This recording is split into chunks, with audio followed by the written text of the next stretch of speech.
नमस्कार माताएं एवं बहनों, स्वागत है आप सभी का महायोग टीवी चैनल। इस वीडियो के माध्यम से हम आपको बताने वाले हैं वट सावित्री व्रत पर किए जाने वाली कुछ ऐसी उपाय जो आपको अवश्य ही करनी चाहिए। साथ में हम आपको बताएंगे कि वट सावित्री के व्रत के दिन कुछ ऐसे कार्य हैं जिन्हें आपको भूलकर भी नहीं करनी चाहिए। तो सबसे पहले हम आपको बताएंगे कि ऐसी कौन सी गलतियां हैं जो हमें वट सावित्री के दिन नहीं करनी चाहिए। पर इससे पहले हम आपको बता दें कि 2024 में वट सावित्री व्रत किस दिन रखा जाएगा और इसकी सही तिथि क्या है। मित्रों, आपको बता दें कि कब है वट सावित्री व्रत। 2024 वैदिक पंचांग के अनुसार वट सावित्री व्रत के लिए आवश्यक ज्येष्ठ अमावस्या तिथि इस साल 5 जून को शाम 07:54 से शुरू होगी और यह तिथि 6 जून को शाम 06:07 पर खत्म होगी।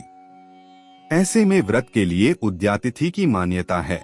इस आधार पर वट सावित्री व्रत 6 जून दिन गुरुवार को रखा जाएगा। अगर फिर भी परिणाम स्वरूप आप उन गलतियों को करते हो तो आपको कोई भी फल की प्राप्ति नहीं होती है, बल्कि आप पाप के भागीदारी बन सकते हैं। इसलिए माताएं बहनों से विशेष निवेदन करना चाहेंगे कि आप इस वीडियो को अंत तक ही देखें और अपनी सभी माताएं एवं बहनों को इस वीडियो को शेयर करें, जिससे कि इतनी ज्ञानवर्धक जानकारी उन्हें भी प्राप्त हो सके। उसके बाद हम बताएंगे आपको कि आपको कौन से उपाय कर लेना है जिससे आपका जीवन बदल सकता है। साथ में हम आपको वट सावित्री की संपूर्ण कथा भी बताएंगे इस वीडियो के माध्यम से। तो इस वीडियो में हम आपको वट सावित्री व्रत का संपूर्ण ज्ञान देने वाले हैं, इसलिए आप इस वीडियो को अंत तक अवश्य ही देखें। चलिए सबसे पहले हम जान लेते हैं कि हमें कौन सी गलतियां वट सावित्री व्रत के दिन नहीं करनी चाहिए, जिससे कि आप पर भगवान विष्णु की कृपा हो जाए, माता लक्ष्मी की कृपा हो जाए, आपके घर में धन दौलत भी कभी कोई कमी ना हो। अगर आप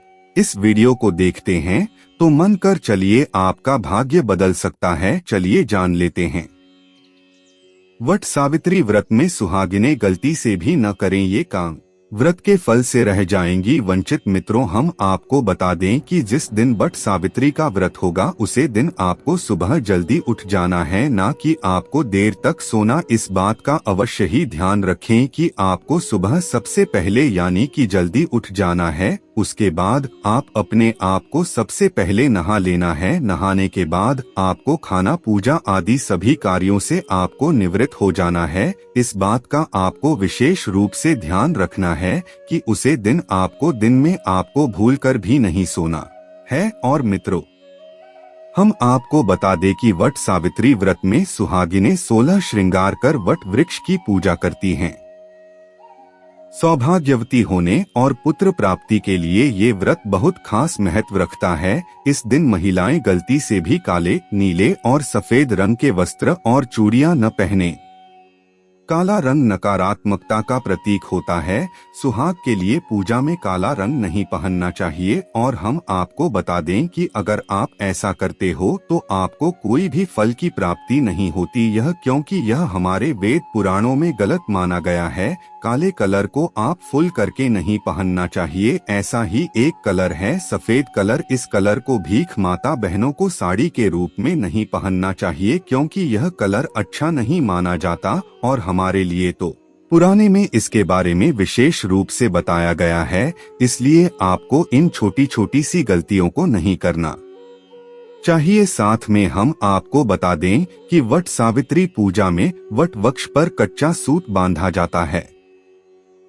शास्त्रों के अनुसार इस दिन ऐसे परिक्रमा करें कि अपना पैर दूसरों को न लगे। ऐसा होने पर परिक्रमा खंडित मानी जाती है और उसका फल नहीं मिलता। हमारी माताएं बहनों से एक बात और कहना चाहेंगे कि आप जब वट का वृक्ष होता है, जो कि जहां पर आप ढाका को वट वृक्ष के ऊपर लफड़ाते हैं, तब इस बात का अवश्य ध्यान रखें कि आपका किसी माता बहन को आपका पैर नहीं लगना चाहिए। अगर आपका पर गलती से लग ही जाता है तो आप उसके लिए एक छोटा सा कार्य कर सकती है कि आप द्वारा से वट वृक्ष की ऊपर धागा लपेट सकती है। पर इस बात का विशेष रूप से ध्यान रखें, अगर गलती से भी पर लग जाता है तभी ऐसा करें, वैसे ऐसा नहीं करना चाहिए। मित्रों, हम आपको बता दें कि जो यह व्रत होता है, यह व्रत सबसे बड़ा व्रत माना जाता है। यह भारत में सबसे ज्यादा मनाए जाने वाला व्रत है और इसमें बहुत सी माताएं बहनें इस व्रत को रखती है। इसलिए आपको इस व्रत को अवश्य रखना चाहिए, क्योंकि इस व्रत से मनोकामना एवं हर एक इच्छा अवश्य पूरी होती है। इसलिए माताएं एवं बहनों को इस व्रत को अवश्य ही करना चाहिए। और हम आपको बता दें कि कहते हैं, शादी के बाद पहली बार स्त्रियों को वट सावित्री व्रत ससुराल में नहीं मायके में करना चाहिए। सुहाग की सामग्री आदि भी मायके से ही इस्तेमाल में लेनी चाहिए। यह भी हमारे वेद और पुराने से ही बताया गया कि इन बातों को भी आपको विशेष रूप से ध्यान रखना चाहिए, क्योंकि हम वेदों और पुराने पर आधारित बातें हम आपको बताते हैं। इसलिए आप ऐसी कोई भी गलती ना करें जिससे कि आपको लाभ की जगह हानि हो। इसलिए माताएं एवं बहनों से हम विशेष रूप से स्थिति ज्ञानवर्धक जानकारी हम आपको बताते। अब तक आपने वीडियो को लाइक न किया हो तो वीडियो को लाइक अवश्य ही कर दे और हर एक माता बहन तक इस वीडियो को शेयर भी करें। साथ में हम आपको और भी ज्ञानवर्धक जानकारी बताते हुए चलते हैं। मित्रों, आपको बता दें कि इस दिन कई लोग बरगद के पेड़ से जुड़े उपाय करते हैं, लेकिन व्रती को इस दिन गलती से भी बरगद की टहनियां नहीं तोड़नी चाहिए। माता एवं बहनों, आपको हम बता दें कि ऐसा करना बहुत बड़ा पाप माना जाता है और इस दिन जो व्यक्ति ऐसा करता है उसे नरक की यात्राएं झेलनी पड़ती है। इसलिए आप इस कार्य को फुल कर भी ना करें, क्योंकि यह बहुत ही गलत कार्य माना जाता है। इसलिए आप ऐसे कार्य न करें तो ही अच्छा है। अगर आपके साथ कोई बच्चा है, वह ऐसा कार्य कर भी देता है तो उसे वट वृक्ष से फिर माफी मांगनी ही चाहिए। साथ में ऐसा करने वाले व्यक्ति को वट वृक्ष के नीचे एक नारियल का दान अवश्य ही करना चाहिए। अगर ऐसा कोई कर देता है, गलती से मान लीजिए अगर कोई ऐसा करता है, तो उसे शब्द वृक्ष के नीचे एक नारियल का दान कर देना चाहिए, तो फिर उसे कोई पाप नहीं लगता। माता एवं बहनों, आपको यह वीडियो कैसी लग रही है, कमेंट बॉक्स में अवश्य लिखें। मित्रों, आपको बता दें कि जो बरगद का वृक्ष होता है, इसे मां सावित्री का प्रतीक माना जाता है। ऐसा करने पर व्रत पूजन निष्फल हो जाता है और ये पति के लिए अशुभ माना गया है। हिंदू धर्म में हर पूजा और उसकी कथा का विशेष महत्व होता है, इसलिए वट सावित्री व्रत में कथा का जरूर श्रवण करें। कथा को अधूरा न छोड़े। जब कथा चल रही हो तो अपने स्थान से उठना भी नहीं चाहिए, इससे पूजा व्यर्थ चली जाती है। मित्रों, अब हम आपको वह वट सावित्री व्रत की संपूर्ण कथा सुनाने जा रही है, इसलिए हमारी जो माता बहनें होती हैं, वह इस कथा को ध्यानपूर्वक सुने और पूरा सुनाएं, क्योंकि आधा अधूरा ज्ञान बहुत ही खतरनाक माना जाता है। वट सावित्री व्रत के दिन जरूर पढ़ें ये कथा। अखंड सौभाग्य की होगी प्राप्ति। इस साल 6 जून 2024 गुरुवार को सुहागिन महिलाएं वट सावित्री व्रत रखेंगी और विधि विधान से बरगद के पेड़ की पूजा करेंगी। इस साल 6 जून 2024 गुरुवार को सुहागिन महिलाएं वट सावित्री व्रत रखेंगी और विधि विधान से बरगद के पेड़ की पूजा करेंगी। इस दिन सुहागिन महिलाएं अपने पति की लंबी आयु के लिए व्रत रखती हैं। ये व्रत सावित्री को समर्पित किया जाता है। मान्यता है कि ज्येष्ठ माह के कृष्ण पक्ष की अमावस्या तिथि को ही सावित्री ने अपने पति सत्यवान के प्राण यमराज से बचाए थे, तभी से इस दिन वट सावित्री व्रत रखा जाता है। इस दिन व्रत करने से अखंड सौभाग्य की प्राप्ति होती है। विधि विधान से पूजा अर्चना के अलावा इस दिन वट सावित्री व्रत कथा भी पढ़नी। चलिए, वट सावित्री व्रत कथा इस प्रकार है। वट सावित्री व्रत कथा पौराणिक कथा के अनुसार मध्य देश में अश्वपति नाम के धर्मात्मा राजा का राज था। उनकी कोई संतान नहीं थी। संतान प्राप्ति के लिए राजा ने यज्ञ करवाया, जिसके शुभ फल से कुछ समय बाद उन्हें एक कन्या की प्राप्ति हुई। इस कन्या का नाम सावित्री रखा गया। जब सावित्री विवाह योग्य हुई तो उन्होंने द्युमत्सेन के पुत्र सत्यवान को अपने पति रूप में वरण किया। सत्यवान के पिता भी राजा थे, परंतु उनका राजपाट छिन गया था, जिसके कारण वे लोग बहुत ही दरिद्रता में जीवन व्यतीत कर रहे थे। सत्यवान के माता पिता की भी आंखों की रोशनी चली गई थी। सत्यवान जंगल से लकड़ी काट कर लाते और उन्हें बेचकर जैसे तैसे अपना गुजारा करते थे। जब सावित्री और सत्यवान के विवाह की बात चली तब नारद मुनि ने सावित्री के पिता राजा अश्वपति को बताया कि सत्यवान अल्पायु हैं और विवाह के 1 वर्ष पश्चात ही उनकी मृत्यु हो जाएगी। जिसके बाद सावित्री के पिता ने उन्हें समझाने के बहुत प्रयास किए, परंतु सावित्री यह सब जानने के बाद भी अपने निर्णय पर अडिग रही। अंततः सावित्री और सत्यवान का विवाह हो गया। इसके बाद सावित्री सास-ससुर और पति की सेवा में लग गई। समय बीतता गया और वह दिन भी आ गया जो नारद मुनि ने सत्यवान की मृत्यु के लिए बताया था। उसी दिन सावित्री भी सत्यवान के साथ वन को गई। वन में सत्यवान लकड़ी काटने के लिए जैसे ही पेड़ पर चढ़ने लगा कि उसके सिर में असहनीय पीड़ा होने लगी। कुछ वह सावित्री की गोद में सिर रखकर लेट गया। कुछ ही समय में उनके समक्ष अनेक दूतों के साथ स्वयं यमराज खड़े हुए थे। यमराज सत्यवान की आत्मा को लेकर दक्षिण दिशा की ओर चलने लगे।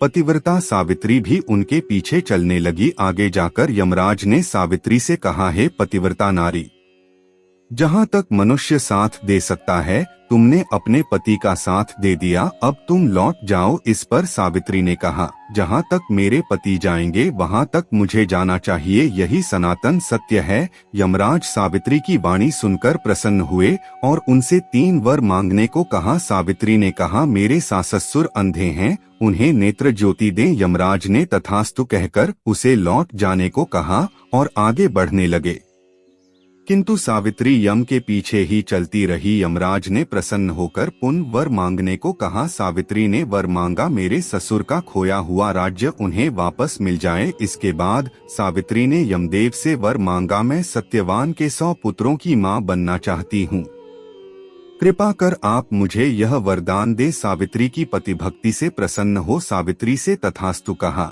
जिसके बाद सावित्री ने कहा कि मेरे पति के प्राण तो आप लेकर जा रहे हैं, तो आपके पुत्र प्राप्ति का वरदान कैसे पूर्ण होगा।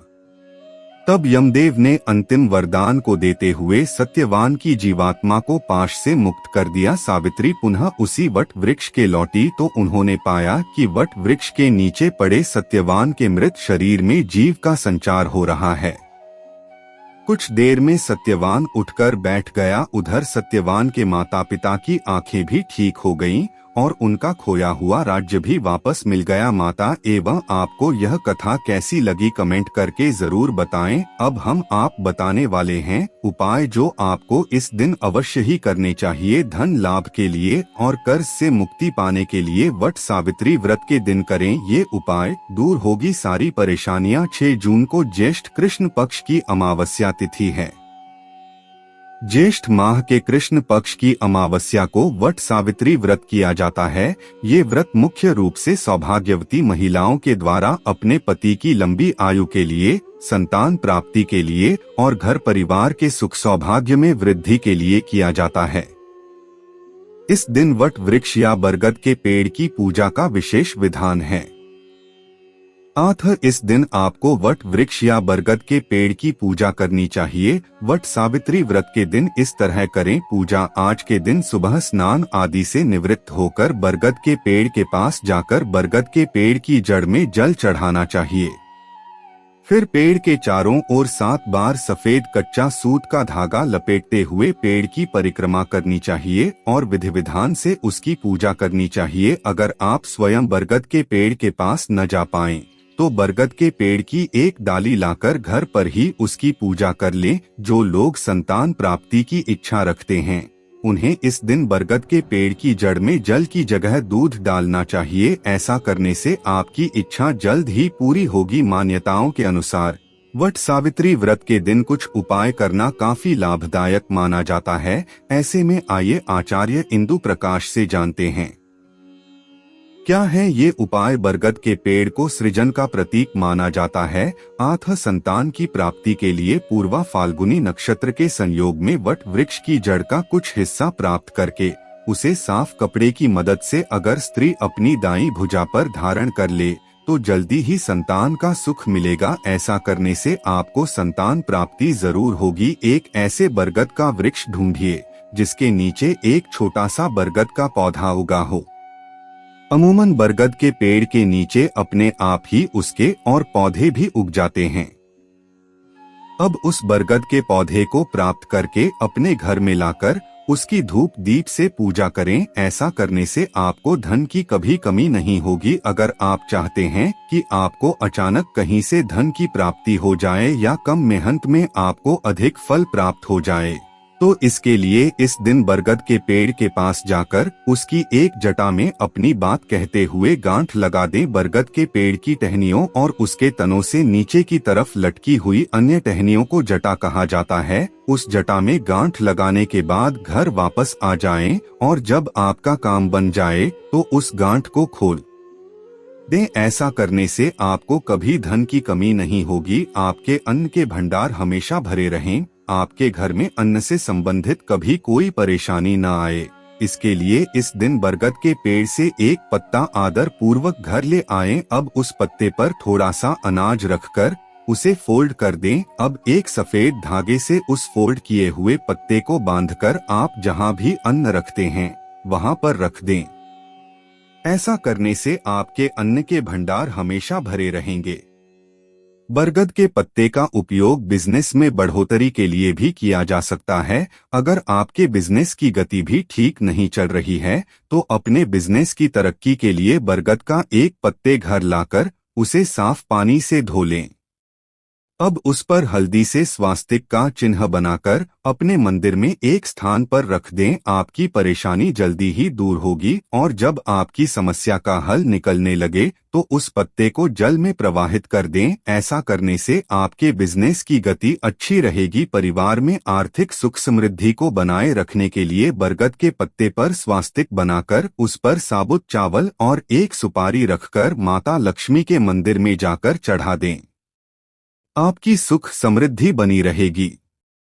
ऐसा करने से आपके परिवार में आर्थिक सुख समृद्धि बनी रहेगी। कर्ज से मुक्ति के लिए 11 दिनों तक शाम के समय बरगद के पेड़ के पास आटे का चौमुखा दीपक बनाकर उसमें घी डालकर बत्ती लगाएं। इससे कर्ज से मुक्ति के साथ ही आपके बिजनेस में भी वृद्धि होगी। ऐसा करने से आपको कर्जों से मुक्ति मिलेगी। युद्ध में विजय पाने के लिए या दुश्मनों से लोहा लेने के लिए आज के दिन वट वृक्ष का बांदा प्राप्त करके उसे धारण कर लें। आपकी जीत पक्की है। इससे आपके शत्रु आपका कुछ नहीं बिगाड़ पाएंगे। ऐसा करने से दुश्मनों से छुटकारा मिलेगा। अगर आपके और आपके जीवन साथी के बीच में तनाव की स्थिति चल रही है तो आपसी प्रेम और सामंजस्य कायम करने के लिए लगातार 21 दिनों तक बरगद की जड़ में दूध डालें और उस जड़ से थोड़ी सी मिट्टी लेकर दोनों अपने मस्तक पर तिलक लगाएं। ऐसा करने से जीवन साथी के बीच बनी तनाव की स्थिति समाप्त होगी। अगर आपका मन खुश नहीं रहता,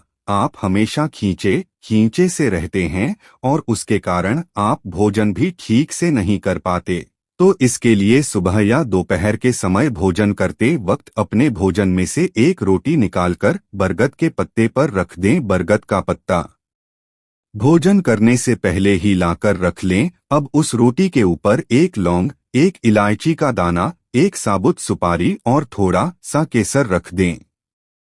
अब उस रोटी को अपने ऊपर से 7 बार वार कर किसी चौराहे पर चुपचाप रखकर आ जाएं। आपको जल्द ही पॉजिटिव चेंज देखने को मिलेंगे। ऐसा करने से मन को शांति और खुशी महसूस होगी। अगर आप डिप्रेशन में हैं या आप किसी बात को लेकर अपनी कोई राय नहीं बना पा रहे हैं तो आज के दिन किसी लोहार या बढ़ई को उसकी जरूरत की कोई वस्तु भेंट करें। साथ ही शनि के मंत्र का 11 बार जप करें। मंत्र इस प्रकार है, ऊ ऐहरी श्री शनैश्चराय नम। ऐसा करने से आपको डिप्रेशन से जल्द ही राहत मिलेगी और किसी बात को लेकर